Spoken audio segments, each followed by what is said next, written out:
The Duke of Sussex, 37, recently joked about his thinning hairline with Invictus Games attendees and claimed that he's doomed to go bald.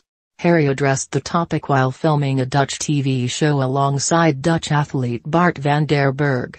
His comments came after royal fans previously questioned whether a photo of him on the cover of Time magazine alongside his wife Meghan Markle had been edited as he appeared with fuller-looking hair. Now, Prince Harry has been offered some advice from Dylan Jones OBE, previous editor of GQ, who embraced his own baldness some 20 years ago. Mr. Jones reflected on his own experience of going bald in a recent article and said that the Duke of Sussex should really take note as he is looking very close to the clipping tipping point. He points out that both the Duke of Sussex and the Duke of Cambridge, 39, have been losing their hair for a while. In a new opinion piece, the journalist points out how the brothers address their thinning hair in different ways. He describes William as looking like a statesman as he has a sense of decorum and dignity has meant that he's taken far more care with the way he presents himself to the world. While on the other hand, he claims that Harry appears to be fitting in with a slightly more laissez-faire and Californian way of doing things. The former editor of magazines ID and Arena says that Harry should take action now to avoid looking like leather-skinned surfer dudes who wanders around in flip-flops and loincloths. Dylan Jones said in an opinion piece for The Telegraph, "Here's some advice from a bald man to a balding one, as with any other affliction, the only thing to be done is to accept it and move on."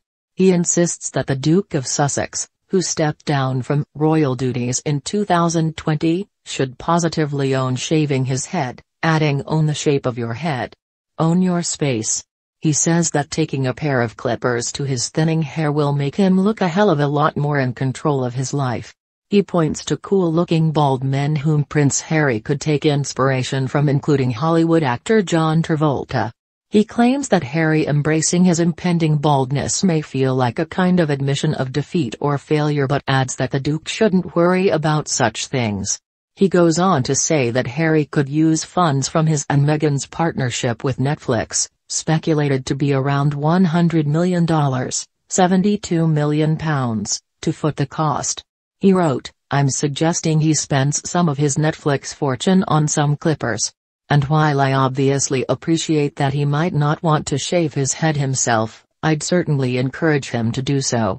Prince William previously referenced his own hair loss in 2017 and saw the funny side in his baldness by poking fun at himself.